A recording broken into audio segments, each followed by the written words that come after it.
Welcome back, and we are on the grid with the Mexican Grand Prix in the formation lap, just starting it out so you guys can see what the first turn is going to look like before the race actually starts.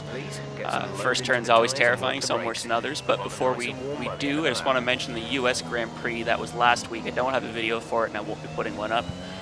Long story short, I had been incredibly busy with work and basically just working from 6:30, 7 in the morning right till I went to bed, and quite honestly I crashed probably an hour before the race. So being in it, it was awful. It's quite honestly, I felt like my brain wasn't able to process the speed in which the cars were moving, and everything was just kind of a blur. I made every mistake, but it is what it is. Moving on. So we are on the grid at Mexico here on the soft tires, which I didn't want. I wanted to be on the mediums at the beginning, but I guess I clicked on the wrong sets, so we'll have to make do. I had actually practiced all week for mediums, so starting on the softs is actually new for me. I got no training there, but as we're going to go ahead and reform the grid here, as we got 1, 2, 3, 4, 5 lights.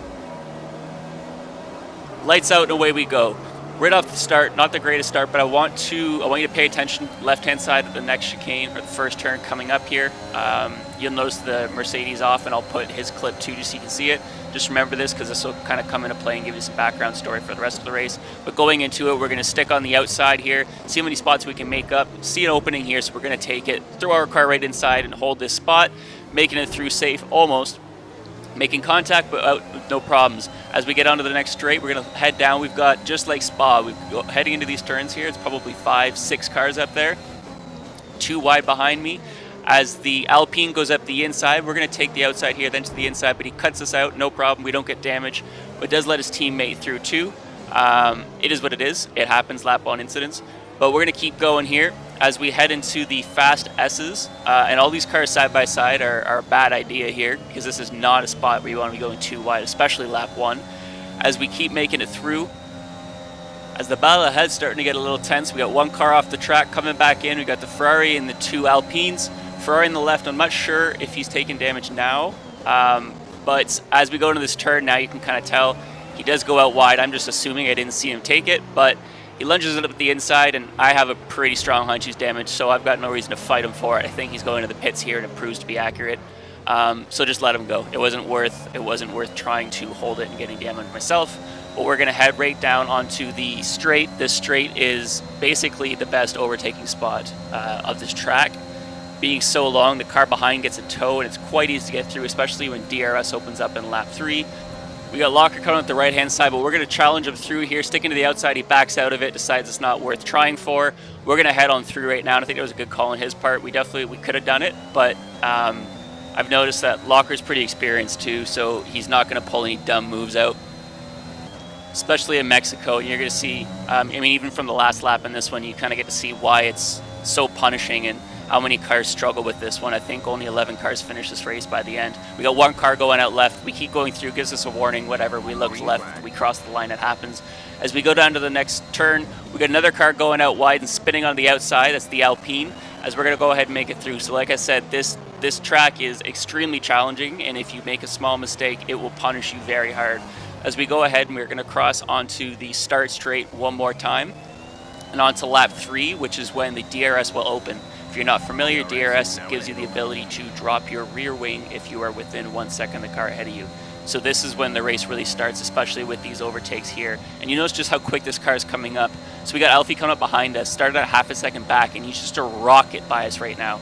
That's the power of the toe and the DRS. There's not much you can do to it. I kind of stuck with him for a minute just to see if I was going to be able to go around the outside, and I wasn't, so we'll let him through there. Pretty sure he's going to be much quicker right now anyway, so no problems. We have Locker behind us still, and he's going to follow us through. But we're jumping ahead to lap 5. We still have Locker behind us, but you see we also have Flash coming up. Flash spun in the first lap and has been clawing his way back ever since. As we get a safety car coming out, and we decide, you know what, I think this is going to be a 2-stop race anyway. Let's go ahead and get on the mediums right now, and then we can run this a little bit longer. As we finish up this lap, I'm looking to see if my teammate goes into the pits. It'll give you a warning normally that lets you know teammates in pits. If that was the case, I'd stay out, but I don't get that warning, so I'm going to go ahead and go in. I know he doesn't always pit, but then as I cross the line and come into the pit I get the warning then. So I know I'm going to double stack. I know this is going to cost me some time, and you'll see why. There's nothing I can do about it. In the warning was a little delayed, and in the end of the day, I would rather take this than come back on the next lap, because I would then be behind many cars. It just gives you a slower pit, which is a little unfortunate, but we're going to throw on the mediums. Because of the length of that pit stop, Flash in the Mercedes actually gets to jump us, and he's going to carry on. Now this is the winner of the championship right now, so my goal is just to follow him through. I know he's quick, and I know how powerful it is to follow a car on this track. So what we're going to try and do is we're going to stick with him here as the safety car is about to end, and my goal now for the next 20-ish laps is just to stay as close to him as possible. I have a feeling he's going to pull pretty high up to the front, so if I can use him, perfect. I don't have to have the pace he has as long as I'm close enough. So safety car ends, and we're going to go ahead and resume racing. We've got Benjamin behind us and Flash ahead of us. Heading in, they did get a bit of a pull on me too, so I'm going to have to make sure to try and catch up. Jumping ahead to lap 10 as we go through the S's. We got some body parts from the car going off there, a bit of carbon fiber as these cars are going wide through this turn. We go ahead and make it around the outside. I believe he's the car who got hit, so we're going to follow Flash through here. Did give us a chance to catch up. He had a bit of a gap on us, and now we're close, and now we can do DRS, and you'll see it here. You should get a beep as we cross the DRS line, and then my rear wing will open up right there. And you'll see it in a second. As we take a quick look behind us there, you see the wings open. That's what the DRS does for us. Now the cars behind will have it as well, so I'm not going to pull on them the same way I would if, for example, they didn't have it. But we're going to go ahead and follow them through because we're currently on lap 11. We're in 8th place as my teammate spins. We go right through. Luckily, we were close enough. It does let Moss through, but we'll try and stick with him now. It sucks that he spun out. I was happy I was close, though, because now it's kind of like it's my turn to kind of make some places up. He's a good driver. He'll be able to come back. But this way we've got at least one of our cars ahead just to help us out for the Constructors' Championship here. So it's kind of on me right now to get as many points as I can until he can make it back up the grid. So I got to hold this down. As we are currently coming around to start lap 15. Coming up on the main straight behind Moss, now you're going to get to see the power and how strong this DRS drag reduction system actually is. I've got no extra power going. I'm just using the toe with my wing down, and it shoots us past him. We're going to take the outside. I'm confident on it. He's going to stick to the inside, challenge us for it. So we're going to leave a bit of room. We're going to cut him off here, take the inside. He's fully behind us now as we go to the exit. And he comes out a little wide and just taps on the back of us, sending him into the wall and ruining his race. And it sucks because this is his home race. But as a safety car comes out, I don't need to pit yet. I want my tires to be running until about lap 20, let's say 26-ish. So we're going to stay for track position. Flash does the same. He's now at the front, so good for him because he's now done last to first. Now we are in the same tires, so the guys behind will have an advantage here for sure. They'll have fresher tires. Mine, I'm planning on pitting about 7 laps from now. We'll see how the race goes, if we can get a safety car perfect.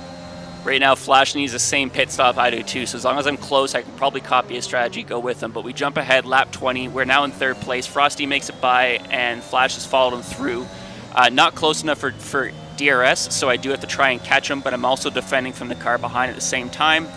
So got to try and keep up. This is the Mercedes behind me, so now kind of in a bit of a Mercedes sandwich. As we got Jamie coming out the inside. He's got the DRS though, so we're not going to be quick enough to contest this one. Takes the outside. We're going to back out and in behind him. Great pace he's got this race too, but trying to stay ahead of him. We've been ahead for a couple laps. Is just draining our ERS, and I don't want to lose all this power. I'd rather be behind a car than losing all of it. Lap 25, we're going to give our teammate a toe on the straight, let him by on the outside here, send him through the race, which is exactly what I wanted. Hold a good spot up to the top so he can catch up.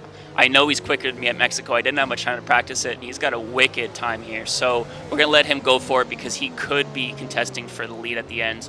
And I'm not going to stand in the way of that. As we head through the Fast S, being lap 25, this is about what I wanted to pit, and these tires are basically cooked. This is a hard spot to go through. We got Jaguar behind us. I'm assuming fresher tires, and he's much quicker. You can see how quickly he's closing the gap. I know he's going to get it here. He's also going to have the DRS. We're going to assume he's taking the inside, but I don't have to risk much on this one. He decides to go for it, and it was a great move. As we also have another car that tried to make it up our inside as well, but we cut that off. And coming across perfect timing as my tires are completely cooked, we get a safety car. This is exactly what I need. We're going to go into the pits for this one. Now we can come out on softs. Flash and the Mercedes needed this too, so this gives him a chance to also put some soft tires on and go for it. So we're going to get to battle out the rest of the race, and I actually have pretty good pace at this point, so I'm very confident in it. But we're going to get to battle the rest of the race on softs as soon as the race resumes here. So coming out of the pits, this is currently lap 26. We're going to have a couple laps under the safety car, and we'll skip ahead to when the safety car ends. But we come out of the pits, and we are in P7 as no cars coming up beside us. This is where we'll stay until the race resumes because there is no overtaking under the safety car. As we follow through, this ruins everything for me. I'm in a really great spot right now. My teammate's ahead of me. I can follow him, stick with him, and we can trade off spots to stay quick. We come through here, we get this, the safety car is in this lap, gets out of the way. Race is about to resume as all the cars start taking off. We come through the turn here, and then right into the back of him, taking out the wing, into the pit lane right away. At least we can get in here without having to do a lap damage, but this is going to ruin it for us. It's lap 29, 7 laps to go. I'm on fresh softs. I'm going to have to go over to used softs. I'm also going to have to use a very long pit stop here while they change the front wing. And this sucked. I was pretty pissed. It wasn't his fault. It was chain reaction from cars ahead of him, but this ruined it for me. I did the math afterwards on the times too, and with the penalties of the guys, I would have, if not been on podium with track position, I would have been 3rd or 4th, even if I stayed 7th, just because of the penalties that the people had and I didn't. But my pace was strong, and you'll see it here because we come out of the pit lane and we're about 25 seconds behind everyone else. They also are going to have DRS off each other, which I don't have, so I don't get that extra boost, but I'm going to fight for it anyway. I'm going to come back and try and get some points. We cut ahead to lap 33, 4 laps later, and we've cut down that gap by 10 seconds, so we're on a wicked pace, and this is even given used tires, so I would love to see where I was at if I was actually in this race still. As we cross the line, get a penalty, it doesn't matter at this point. I'm already out of points. I don't want to get any more because maybe I can inherit a spot. I didn't want that one, but it's not a deal breaker here. As we go through the S's, we get another yellow flag going by Dan on the right-hand side in the Haas. Spun out, and that sucks too, so close to the end of the race. 3 laps to go. We're going to keep pushing here. We are currently about 14 seconds behind as we are going to go to the last couple laps here, and I did everything I could to try and catch up. I know there's some big penalties up ahead, so I'm just going to push as fast as I can just to see if I can inherit one. I mean, you've got the 14-second you can see there. I know I have some, but maybe they've got some bigger ones even ahead of him. Did manage to gain about 5 seconds in those 3 laps, so again, it shows you the pace I would have had had I been up there with him. I was definitely going quick, but there's nothing I can do about that. Congratulations to Flash, who won it. Frosty actually won it on track, but because of a penalty, he got kicked back, and Flash wins it, so last 2 first. And I know everyone likes to claim I could have done that too, but at the end I'll show you the screens, and his fastest lap was only 0.011, 11 thousandths of a second faster than mine, so I was definitely on pace. But congratulations to them. We have an off week this week, so I will be back in 2 weeks with the Portuguese Grand Prix at Portimao. I'll see you there.